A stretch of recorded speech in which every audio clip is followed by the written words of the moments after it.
السلام علیکم معزز سامعین و ناظرین، آپ دیکھ رہے ہیں 5 نیوز اور میں ہوں آپ کا میزبان علمدار رانا اپنے پروگرام سچی بات کے ساتھ۔ معزز ناظرین، آج ہمارے ساتھ پاکستانی شخصیت آسٹریلیا میں ایک طویل عرصے سے مقیم، جنہوں نے ای بزنس میں ڈاکٹریٹ کیا اور منسٹری آف ہیلتھ کے ساتھ وابستہ ہیں، اور پاکستانی پروفیشنلز سینڈیکیٹ کے سربراہ میری مراد جناب ڈاکٹر خرم کیانی صاحب سے ہے۔ ڈاکٹر صاحب، ہم آپ کو اپنے اس پروگرام میں خوش آمدید کہتے ہیں۔ کیسے ہیں سر؟ السلام علیکم، بسم اللہ الرحمن الرحیم۔ بہت بہت شکریہ آپ کا مجھے مدعو کرنے کا اور مجھے ٹائم دینے کا۔ Thank you so much for that. Doctor صاحب، ہمارے ناظرین آپ سے آپ کے بارے میں کچھ آپ کی زبانی سننا چاہیں گے، تو تھوڑا سا اپنے بارے میں بتائیں گے گا۔ دیکھیں، میرا جو تعلق ہے، میرے والد صاحب کا تعلق جو ہے وہ بدلوٹ کے ایک گاؤں ہے جو جیلم سے ساتھ ہے، اور میری والدہ کا تعلق جو ہے وہ سیالکوٹ سے ہے۔ میرے والد صاحب جو تھے ان کی پوری فیملی جو ہے وہ آرمی سے اور فورسز میں ہے، اور راجپوت ہیں، ہم راجپوت گکھڑ ہیں۔ میری والدہ جو ہے وہ راجپوت کھوکر ہیں۔ اور میں نے گورنمنٹ کالج لاہور سے FSc کی، اور میں نے نیشنل کالج کراچی سے BCom کیا، اور پھر میں نے ماسٹرز کیا انگلینڈ سے اسٹریٹجک مارکیٹنگ میں، اور پھر میں نے اس کے ساتھ ساتھ مائیکروسافٹ کی جو سرٹیفائڈ سسٹم انجینئر، اور MCT ہے وہ میں نے نیو یارک سے کیا تھا۔ اور اس کے بعد یہ میری اس کے بعد میں نے PhD صاحب نے بتایا وہ میں نے یہاں میکواری سڈنی سے کی۔ ڈاکٹر صاحب، میں یہ پوچھنا چاہ رہا ہوں کہ آپ نے ای بزنس میں ڈاکٹریٹ کیا، اس تعلیم سے آسٹریلوی عوام، حکومت آسٹریلیا اور خصوصاً پاکستانی کمیونٹی کو کیا فائدہ پہنچا یا پہنچنے کا امکان ہے؟ دیکھیں، جب میں نے اس میں PhD شروع کی تھی تو اس وقت ای بزنس یا ای سولوشنز یا آن لائن سولوشنز کا اتنا رواج نہیں تھا، اور لوگوں کو سمجھ نہیں آ رہی تھی کہ میں نے یہ سبجیکٹ کیوں چنا ہے۔ لیکن میرے ایک ویژن میں تھا، یا ایک دماغ میں تھا کہ آگے چل کے دنیا جو ہے وہ کمپیوٹر کی طرف موو کرے گی، یا آپ کے گیجٹ کی طرف موو کرے گی، یا آپ کی جو بھی ڈیوائسز ہیں ان کی طرف موو کرے گی۔ تو میں نے پھر اس فیلڈ کو اس لیے چنا کہ میں دیکھوں کہ کیا چینجز آئیں گے انٹرنیٹ کمیونیکیشن ٹیکنالوجی کی وجہ سے انسانوں کے اوپر، ان کی چیزوں کے اوپر۔ تو اس وجہ سے اب فائدہ کیا ہے کہ اب ہر چیز اس طرح موو ہو رہی ہے، ٹھیک ہے؟ آپ کے بچوں کی ایجوکیشن بھی، آپ کے بڑوں کی ایجوکیشن بھی، اور آپ کی کمپنیز، ہر چیز کی اس طرح ہو رہی ہے، اتنی تیزی سے اس طرح موو کر رہی ہے کہ ہمارے پاس 10% بھی لوگ نہیں ہیں جو اس فیلڈ میں آ سکیں یا اس کو کر سکیں۔ ڈاکٹر صاحب، آپ ماشاءاللہ پاکستان میں کافی خوشحال گھرانے سے تعلق رکھتے ہیں۔ ہماری بابی بھی مرکز میں ڈاکٹر تھی وہاں پہ، اور آپ وہاں پہ سینکڑوں لوگوں کے روزگار کا سبب تھے۔ تو یہاں پہ پاکستان سے جو آسٹریلیا لوگ موو کرتے ہیں وہ تو مختلف وجوہات کی بنا پہ کرتے ہیں، خصوصاً اپنے فیوچر کے حوالے سے۔ تو آپ کو کیوں ادھر آنا پڑا؟ اس میں کوئی خاص وجہ تھی؟ کوئی تعلیم حاصل کرنا، یا کوئی اور مسئلہ، پیسہ کمانا؟ وہ تو مجھے سمجھ نہیں آ رہی۔ میں آپ سے ایمانداری کی بات کروں گا کہ میں اور میرے بھائی پارٹنر تھے۔ یہ ہماری ایک کمپنی تھی، اس کا نام تھا نائکون۔ اور جب میں نے یہ ڈیسیژن لیا یہاں پہ آنے کا، اس وقت ہمارے پاس فل ٹائم 400 لوگ کام کرتے تھے، 400 لوگ، اور ہمارے 14 کیمپس تھے۔ پنجاب میں کوئی ایسا انسان نہیں تھا جو ہمیں جانتا نہیں تھا، اور منتھلی ہماری جو سیلز تھی وہ 50 لاکھ تھی تقریباً۔ تو ہم نے ایک بہترین جگہ پہ بہترین گھر بنایا۔ ہم دونوں بھائیوں کے پاس بالکل لیٹسٹ گاڑیاں ہوتی تھی جو ہم ہر سال چینج کر دیتے تھے۔ لیکن ایک کمی ہوتی تھی، وہ یہ تھا کہ میری والدہ جو ہیں ان کا تعلق ایک بہت تعلیم یافتہ گھرانے سے ہے۔ میرے ماموں نے آج سے 40-50 سال پہلے PhD کی تھی امریکہ سے اور کینیڈا سے۔ تو میری والدہ کے دماغ میں یہ تھا کہ میرے بچے تعلیم حاصل کریں۔ تو ڈسپائٹ آف دا فیکٹ کہ ہم نے اتنا پیسہ کمایا، میری امی ماں سے خوش نہیں ہوئی۔ تو انہوں نے یہ کہا کہ یار میری خواہش یہ ہے کہ میرے بچے PhD کریں یا تعلیم حاصل کریں۔ ایک یہ بہت بڑا موٹیویشن تھا۔ تو میرا نمبر 2 بھائی جو میرا پارٹنر تھا، وہ پہلے آسٹریلیا آیا، اس نے PhD یہاں سے کی، میں نے یہاں سے کی، اور پھر تیسرے بھائی نے PhD کی۔ تو یہ موٹیویشن تھا۔ دوسرا یہ تھا کہ جب آپ بہت چھوٹی عمر میں وہ سب کچھ حاصل کر لیں جو کہ آپ کے والدین نے آخر میں بھی حاصل نہ کیا ہو، تو آپ کی جو خواہشات ہیں وہ ختم ہونی شروع ہو جاتی ہیں، اور پھر آپ کو احساس ہوتا ہے کہ اچھی زندگی بہت قیمتی چیز ہے۔ ڈاکٹر صاحب، یہاں پہ سوال یہ پیدا ہوتا ہے کہ اس وقت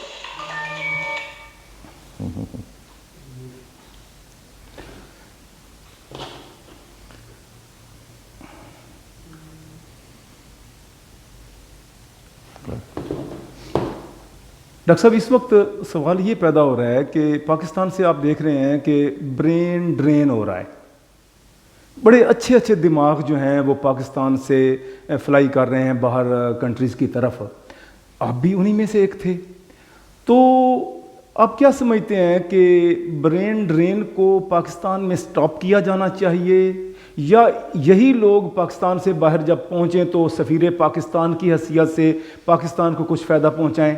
تو میں آپ سے یہ سوال کرنا چاہتا ہوں کہ کیا کوئی ایسا ادارہ بھی ہونا چاہیے ان ممالک میں کہ چلیے یہ لوگ باہر سے آ گئے تو یہاں ان کی صلاحیتوں سے فائدہ اٹھایا جا سکے، جبکہ وہ یہاں آتے ہیں اور یہاں آپ کے وہ چھوٹی چھوٹی جابز کرتے ہیں اور اپنا پورا فیوچر تباہ کر لیتے ہیں، نہ پاکستان کے کام کے رہتے ہیں اور نہ یہاں کسی کام کے رہتے ہیں؟ تو اس حوالے سے آپ کا کیا خیال ہے، اور آپ کا ادارہ جو ہے خصوصی طور پر اس حوالے سے کیا کردار ادا کر سکتا ہے؟ اچھا، آپ نے جو 6 سوال پوچھے ہیں نا، ان میں سے میں پہلے کا جواب دیتا ہوں کہ پہلا تو یہ ہے کہ لوگ یہاں پہ آتے کیوں ہیں؟ صحیح، دیکھیں 2 قسم کے لوگ آتے ہیں، ایک وہ آتے ہیں کہ جو سوچتے ہیں کہ ہم اپرچونٹیز اویل کریں، ہمیں پاکستان میں وہ اپرچونٹیز نہیں ملیں گی جو یہاں ملیں گی، ٹھیک ہے، ایک وہ ہوتے ہیں، ایک وہ ہوتے ہیں جو وہاں پہ بہت کامیاب ہوتے ہیں اور وہ سوچتے ہیں کہ یار اب ہم کیا کریں، کہ چونکہ ہمارے جو میرے آنے کی وجہ تھی نا وہ یہ تھی کہ آپ کو قانون جو ہے نا وہ لا لیسنس ہے، یعنی آپ جتنے امیر ہوتے جاتے ہیں اتنے اسکیئرڈ ہوتے جاتے ہیں، اتنے آپ غیر محفوظ ہوتے جاتے ہیں، خوفزدہ ہو جاتے ہیں آپ کو، کیونکہ پاکستان میں سب سے بڑی خوبی پاکستان کی کیا ہے کہ کسی کے ساتھ کبھی بھی کچھ ہو سکتا ہے، یعنی کہ کوئی بھی انسان یہ نہیں کہہ سکتا کہ میں ایمانداری سے چل رہا ہوں، مجھے کوئی ہاتھ نہیں لگا سکتا، مجھے قانون بچائے گا، ایسا کوئی نہیں کہہ سکتا۔ ہمارے صدر سے لے کے ہمارے جو چیف آف دا آرمی سٹافز ہیں پرانے سارے دیکھ لیں، سب غیر ملکوں میں بیٹھے ہوئے ہیں، ٹھیک ہے، آپ ابھی کسی کا نام لے لیں کوئی پاکستان میں نہیں ہے۔ وجہ کیا ہے کہ ہمارا جو لا ہے، قانون جو ہے نا وہ بہت میں اس کو کوئی اچھا لفظ یوز کرتا ہوں، وہ امیر کے لیے ہے، وہ غریب کے لیے نہیں ہے۔ اور امیر کے دیکھیں ایک بتاؤں میں آپ کو، امیر کے لیے بھی اس طرح ہے کہ وہ امیر سے پیسے نکلواتا ہے، اس کو سولوشن نہیں دیتا۔ تو ہوتا کیا ہے کہ آپ جب فائٹ کر رہے ہوتے ہیں اور بہت کامیاب ہوتے ہیں تو آپ سوچتے ہیں کہ یار میں کس لیے فائٹ کر رہا ہوں اتنی زیادہ، یعنی مجھے 2 روٹیاں کھانی ہیں، میرے بچے اگر اچھی ایجوکیشن حاصل کرتے ہیں تو میں کیوں بھاگ دوڑ کر رہا ہوں؟ تو یہاں پہ جو لوگ میری طرح کے جو لوگ جو انجینئرس ہیں، جو ڈاکٹر، آپ غور کریں نا، انجینئر ڈاکٹرس وغیرہ کیوں پاکستان سے آتے ہیں؟ وہ قانون کی وجہ سے آتے ہیں۔ آپ کسی سے پوچھیں گے تو ہمارے ملک میں جو سب سے زیادہ پرابلم ہے نا اس وقت وہ لا قانونیت کی ہے، کہ انصاف نہیں ہے۔ یعنی اگر پاکستان میں قانون کی عملداری ہو تو اس پروسیس کو یا اس ڈرین کو روکا جا سکتا ہے، بالکل روکا جا سکتا ہے۔ آپ یقین کریں پاکستان میں نہ اپرچونٹیز کی کمی ہے، بہت خوب، ٹھیک ہے نا، نہ وہاں پیسے کی کمی ہے، کوئی کمی نہیں ہے۔ آپ ریسٹورنٹ میں جائیں گے، صرف قانون کی عملداری، آپ کو ریسٹورنٹ میں جگہ نہیں ملے گی بیٹھنے کی، ٹھیک ہے نا، بالکل صحیح۔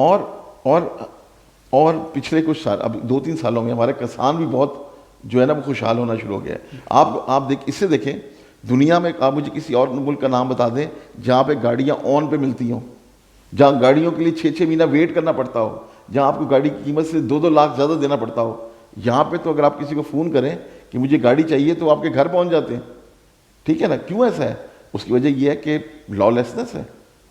آپ کرپشن کو ہم نے ایکسیپٹیبل وے آف لیونگ بنا لی ہے۔ تو آپ نے ماشاءاللہ یہاں پہ ڈاکٹریٹ کیا، تو اگر حکومت پاکستان آپ کے اس تجربہ سے، تعلیم سے کچھ فائدہ اٹھانا چاہے اور آپ کو آفر کرے کہ آپ پاکستان آئیں اور پاکستانی حکومت کی، پاکستانی عوام کی خدمت کریں، تو اس بارے میں آپ کا کیا خیال ہے؟ آپ جانا پسند کریں گے؟ دیکھیں شاید ہی کوئی پاکستانی ایسا ہو کہ جو پاکستان جانا پسند نہ کرے۔ ہاں، بہت خوب، شاید ہی کوئی پاکستانی ہو، بہت خوب، یقین کریں، کیونکہ اس کی وجہ یہ ہے کہ آپ یہاں پہ اچھی گاڑیاں بھی لے لیتے ہو، اچھے گھر بھی بنا لیتے ہو، لیکن اچھے والدین پیدا نہیں کر سکتے، اچھے دوست نہیں بنا سکتے جو پاکستان میں بچپن سے بنے ہوتے ہیں، اچھے رشتہ دار نہیں بنا سکتے، ٹھیک ہے نا۔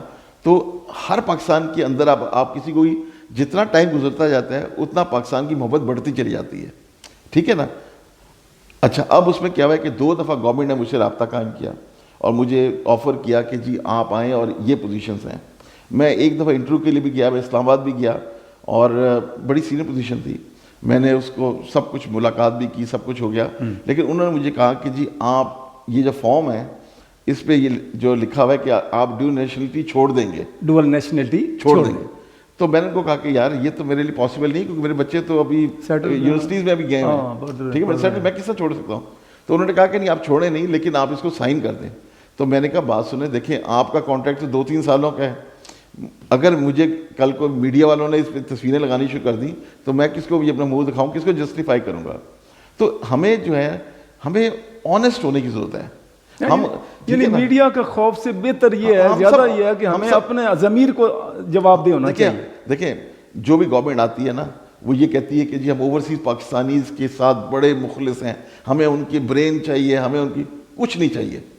کسی گورنمنٹ کو سوائے پیسوں کے, یقین کریں, سوائے پاکستانی ڈالرز کے کچھ نہیں چاہیے. مجھے کوئی ایک انسان کا نام بتا دیں جو یہاں سے گورنمنٹ نے بلا کے اس کو عزت دی ہو, بنایا ہو. ایون گوگل کی جو ابھی گئی تھی ہماری ایگزیکٹو ڈائریکٹر, وہ فارغ نکال دی, نہیں چل سکتا. اس کی وجہ یہ ہے کہ آپ آنیسٹ نہیں ہیں. آپ منسٹری آف ہیلتھ کے ساتھ بھی وابستہ ہیں جی, اور یہاں پہ سیاسی سماجی کام بھی ماشاءاللہ کرتے رہتے ہیں. تو آپ نے اپنی ایک تنظیم بنائی ہے پاکستانی پروفیشنل سینڈیکیٹ. جی جی. ایک تو ہمارے ناظرین کی معلومات میں اضافہ کے لیے سینڈیکیٹ اور ایسوسی ایشن کا ایک تھوڑا سا فرق بھی بتا دیجئے, اور دوسرا اپنی اس تنظیم کا اغراض و مقاصد کیا ہیں اور آپ نے کیوں یہ ایسا سوچا؟ بالکل صحیح. دیکھیں جب ہم ایسوسی ایشن کی بات کرتے ہیں تو ہم کہتے ہیں ایسوشیٹ, ٹھیک ہے, کہ لوگوں کا آپس میں ملنا, ڈفرینٹ سوچ کے, ڈفرینٹ نظریے کے لوگوں کا ایسوشیٹ کرنا, ملنا آپس میں.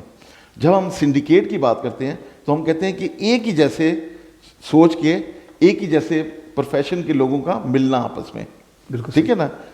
تو ہماری جو سنڈیکیٹ ہے اس میں پروفیشنلز ہیں, ہم نے پروفیشنلز کو اکٹھا کیا ہوا ہے, ان کو ایک پلیٹ فارم دیا ہوا ہے. تو ایسوسیشن کیا کرتی ہے کہ وہ ہر طبقے کے لوگوں کو اس میں اپنے ساتھ ملا, انلیس کہ وہ میڈیا کی ایسوسیشن ہو تو پھر ڈفرینٹ میڈیا کے لوگ آ جائیں گے. تو اس وقت آپ کی اس تنظیم میں کتنے پروفیشنلز ہیں؟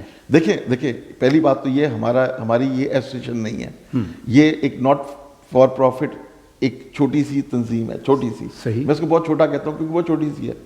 اس میں 12 ایڈوائزرز ہیں. اوکے. تو وہ کیا کرتے ہیں, وہ ڈفرینٹ فیلڈ سے ہیں, جس طرح اکاؤنٹنگ سے, آئی ٹی سے, پراپرٹی سے, امیگریشن سے. تو وہ کیا کرتے ہیں کہ جو بھی نیا آتا ہے اس ملک میں یا آلریڈی اس ملک میں ہوتا ہے وہ مجھ سے رابطہ کرتا ہے, تو میں ان کو فارورڈ کر دیتا ہوں, وہ کوریز یا وہ ای میلز جو ہیں وہ فارورڈ کر دیتا ہوں, وہ اس کو جواب دے دیتے ہیں. ٹھیک ہے.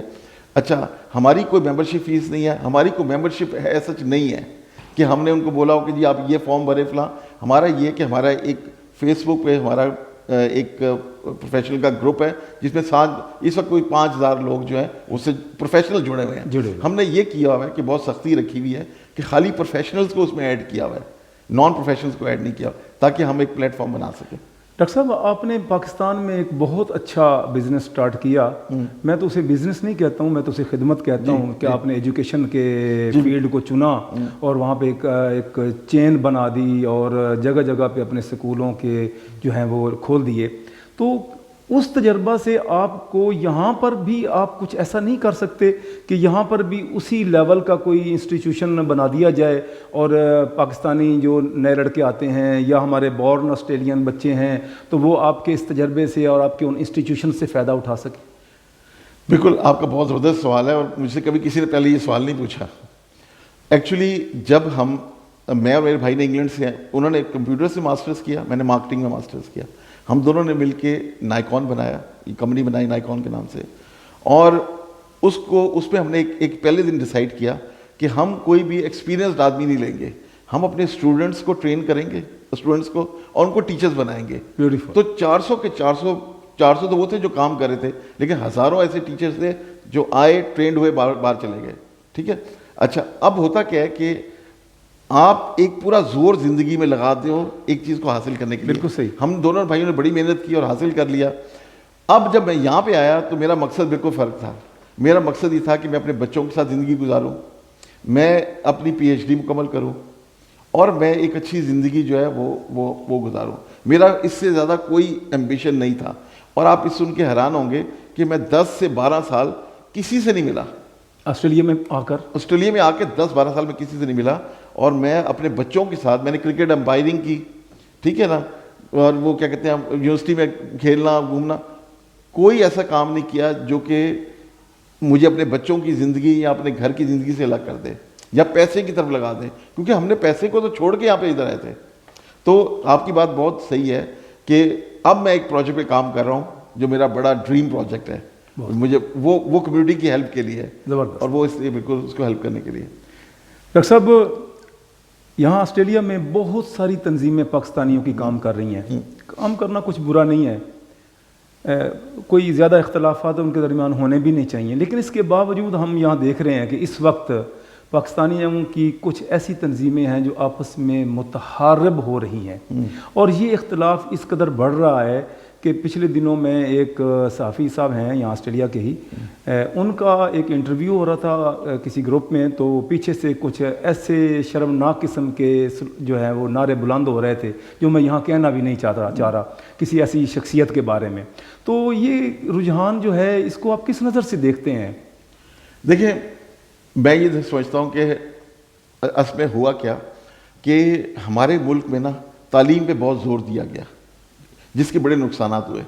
اس کے نقصانات یہ ہوئے کہ جب آپ تعلیم پہ بہت زیادہ زور دیتے ہو اور آپ ٹریننگ کو یا تربیت کو نکال دیتے ہو تو آپ بڑے خطرناک لوگ پیدا کرتے ہو. بہت خوب, ٹھیک ہے نا. آپ نے بے شمار BA BCom ایسے پیدا کر دیے کہ جن کو پتہ بھی نہیں کہ بیٹھنا کس طرح ہے, کھانا کس طرح ہے. تو برداشت ختم ہو گئی, ایک دوسرے کا ویو پوائنٹ سننے کا ختم ہو گیا, حوصلہ نہیں رہا, حوصلہ ختم ہو گیا. اگر جب تک میں پریزیڈنٹ ہوں سب کچھ ٹھیک ہے, لیکن میں جیسے ہی پریزیڈنٹ سے ہٹوں گا تو میں کہوں گا یہ سب چور ہیں, ٹھیک ہے. یہ ماننے کے لیے کوئی تیار نہیں ہوتا کہ یار اپوزیشن میں بھی ایک زندگی ہوتی ہے, اس پریزیڈنٹ کے باہر نکل کے بھی ایک زندگی ہوتی ہے, ٹھیک ہے.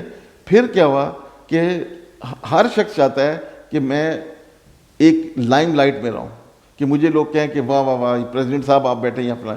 وہ یہ نہیں ماننے کے لیے تیار ہوتا کہ میں ایک عام آدمی بھی بن سکتا ہوں, ٹھیک ہے نا. جس طرح آپ دیکھیں جولیا گلارڈ تھی, وہ ابھی 2 ہفتے پہلے کی بات ہے, میں کینبرا میں تھا, تو وہ میں میری وائف گئے وولورس میں, تو وہ بھی وہاں پہ شاپنگ کر رہی تھی, ٹھیک ہے. یہاں پہ اچھا میں آپ کو ایک اور چیز بتاؤں, میں جب کرکٹ کھیلا تھا, میرے بچے کھیلے تھے, تصویریں بھی ہیں ویب پہ, تو میرے مخالف جو امپائر تھے وہ تھے اس کا مورس شیما جو ہے وہ پریمیئر تھے, اس وقت پریمیئر بھی تھے.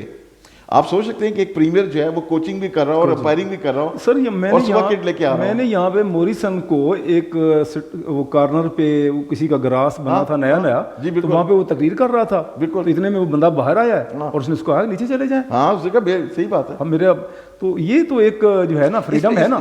دیکھیں اس میں تربیت نہیں ہے نا. تو اچھا ڈاکٹر صاحب یہ سب میں یہ کہنا چاہ رہا ہوں کہ کیا ایسی صورتحال بھی کوئی بن سکتی ہے کہ یہ ساری تنظیمیں جو ہیں وہ ایک امبریلا کے نیچے آئیں؟ نہیں, ضرورت نہیں ہے. نہیں بالکل ضرورت نہیں ہے. دیکھیں اس لیے ضرورت نہیں, میں بتاتا ہوں کیوں ضرورت نہیں ہے. کیونکہ پھر وہی ہو جائے گا کہ جی میں صحیح ہوں باقی سب غلط ہیں. دیکھیں اس وقت پاکستانی تقریباً یہاں پہ کوئی 60,000 ہیں, ٹھیک ہے. مجھے کوئی تنظیم کا نام بتا دیں جس میں 1,000 یا 2,000 سے زیادہ ممبر ہوں, تو باقی 50,000 کہاں جائیں گے؟ بالکل ٹھیک ہے نا. بالکل جہاں تو کوئی اتنی مضبوط تنظیم ہو کہ وہ کہہ کہ جی دیکھیں میں پروفیشنلز کی میری ہے نا, آپ یقین کریں کہ کتنے چھوٹے چھوٹے لوگ ہیں جو بناتے ہیں, میں ان کو بہت سپورٹ کرتا ہوں, میں ان کو بہت ہیلپ کرتا ہوں. میں کہتا ہوں بالکل بناؤ یار, میرے پاس کوئی اس کا برانڈ ٹائٹل تھوڑی ہے, میں کوئی یہ لے کے پیدا تھوڑی ہوا ہوں کہ میرے علاوہ کوئی یہ کام کر نہیں سکتا. تو دیکھیں برداشت کی ضرورت ہے, برداشت کی ضرورت. چاہے 10 تنظیمیں ہوں, آپ یقین کریں چاہے 10, دیکھیں صوبے بھی تو 4 رہتے ہیں نا آپس میں مل کے, کیوں نہیں, ٹھیک ہے نا. بالکل. تو اگر ڈفرینٹ قومیں مل کے رہ سکتی ہیں, مذاہب کے لوگ پاکستان میں مل کے رہ سکتی ہیں, تو یہاں پہ کمیونٹیز کیوں نہیں رہ سکتی؟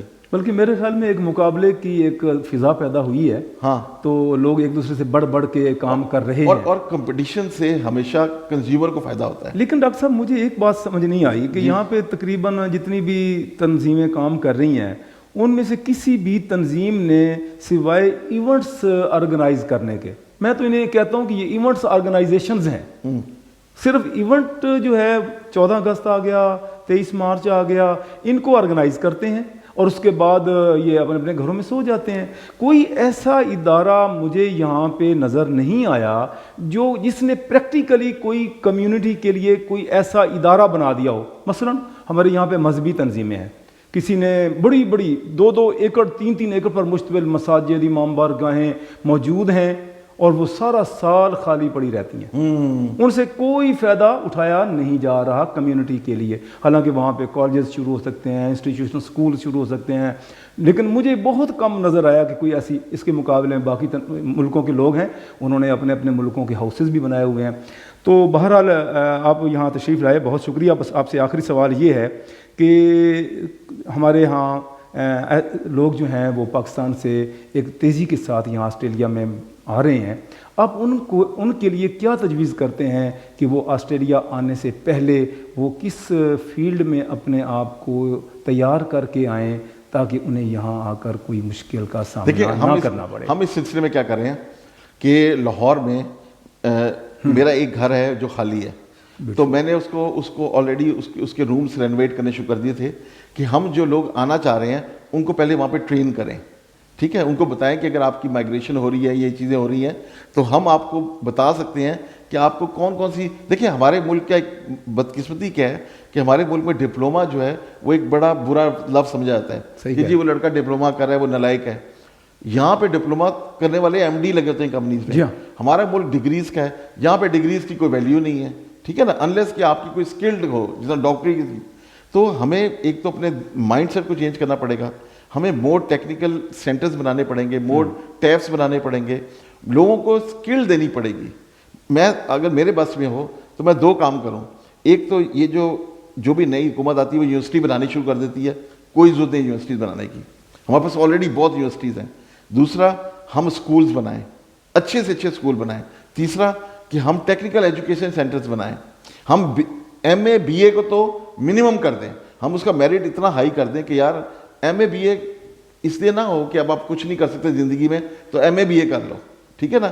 ایم اے بی اے کا یہ ہو کہ اگر آپ جیولوجی میں، جغرافی میں کوئی چیز کریں بہت آؤٹ اسٹینڈنگ ہونا چاہیے، ادروائز آپ اسکل لو، بالکل صحیح، ٹھیک ہے، آپ الیکٹریشین بنو، پلمبر بنو، اور پھر آپ کی ویلیو یہاں پہ بھی ہوگی۔ سر پروگرام کے اختتام سے پہلے میں آپ سے گزارش کروں گا کہ آپ اگر پاکستانی کمیونٹی جو یہاں پہ ہے یا پاکستانی جو افراد پاکستان میں پاکستانیز ہیں، آپ ان کو کوئی خاص پیغام دینا چاہیں تو؟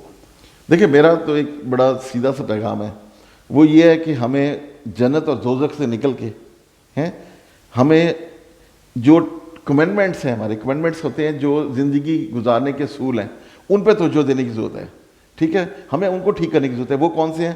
صبر، شکر، اور دوسرے کی عزت، رسپیکٹ، آنیسٹی، انٹیگریٹی۔ آج حقیقت میں ہم اس پستی پہ پہنچ گئے ہیں کہ ہمارے لوگ اپنے پاکستانیوں سے چیز خریدنا نہیں چاہتے۔ آپ دیکھیں وہ گورے سے جا کے خریدیں گے، ان کو ٹرسٹ ہے کہ وہ صحیح ہے۔ گاڑی ٹھیک کرانی ہے نا، میں نے اپنی گاڑی کو یہاں سے 1.25 گھنٹے دور کرمبا میں لے کے گیا ہوں سروس کروانے کے لیے، جبکہ 10 لوگ ہمارے پاس یہاں پہ ہیں۔ وجہ کیا ہے؟ Integrity, honesty. ہم دیکھیں جو 2 کرکٹ ٹیمیں کھیل رہی ہوتی ہیں، دونوں کا گول ایک ہی ہوتا ہے کہ ہمیں جیتنا ہے، لیکن جو محنت کرتی ہے وہ پہنچتی ہے۔ ہماری محنت ہے ہی نہیں، ہمارا ہے کہ ہم جنت پہ جائیں گے، ہر وقت جنت پہ جائیں گے، جنت چھوڑ دیں یار، آپ جو بیسک چیزیں ہیں اس پہ توجہ دیں۔ بہت شکریہ ڈاکٹر صاحب، آپ یہاں تشریف لائے اور بہت اچھی باتیں ہمارے ناظرین تک پہنچائیں۔ ناظرین، اس کے ساتھ ہی ہم آپ سے اجازت چاہتے ہیں۔ والسلام علیکم ورحمۃ اللہ وبرکاتہ۔